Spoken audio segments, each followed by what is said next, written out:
16h samedi, le top départ est donné. 50 équipes s'élancent pour 24 heures de moto rétro au cœur d'une forêt d'hérissets. Les mécaniques anciennes, la poussière et l'endurance des pilotes ne font plus qu'un. Cela fait 35 ans que cette compétition existe.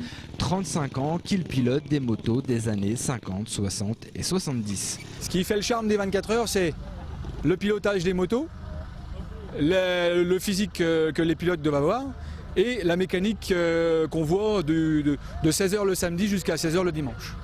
On est quand même français et dans les motos anciennes, on a quand même des belles motos, genre moto bécane, Peugeot, c'est des motos françaises et c'est déjà exceptionnel de faire, en 2010, faire rouler des vieilles motos 24 heures sans affiler. 1,3 km de parcours entre les arbres sur un terrain accidenté avec de gros cailloux. Les participants n'ont pas froid aux yeux. Ils se relient sur 24 heures par équipe de 2 ou 3. Très physique, oui, parce que très peu de suspension, des motos. Celle-là est de 1955, donc elle a un débattement très limité au niveau des suspensions. Donc on encaisse tout, on a le moindre caillou, on le sent dans le guidon, dans les fesses. J'aime la mécanique, c'est très dur, il y a de la casse, on refait les motos. Bon, il y a des coups, c'est très long, mais c'est le plaisir.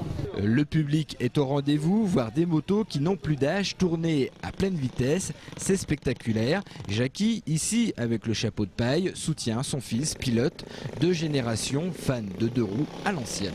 Mais n'importe comment, on est un peu fanat de ça, quoi. C'est un peu le plaisir de la vieille moto.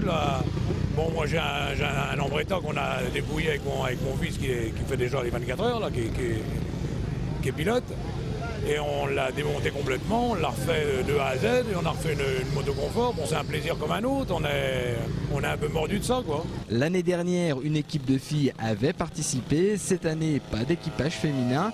Jérômine, qui a 20 ans, attend d'avoir 21 ans et d'obtenir un permis moto sans restriction pour se lancer dans la course. Ce week-end, elle n'en perdait pas une miette. C'est vrai qu'une petite GSX-R, c'est pas moche, on va dire. Mais non, c'est vrai que c'est l'idée. L'idée que ce soit des motos, d'entretenir cette tradition, j'ai envie de dire. C'est comme une tradition. Cette épreuve est unique en France. La plupart des pilotes sont au bois, mais de plus en plus d'hors département viennent goûter à la folie rétro d'hérissets.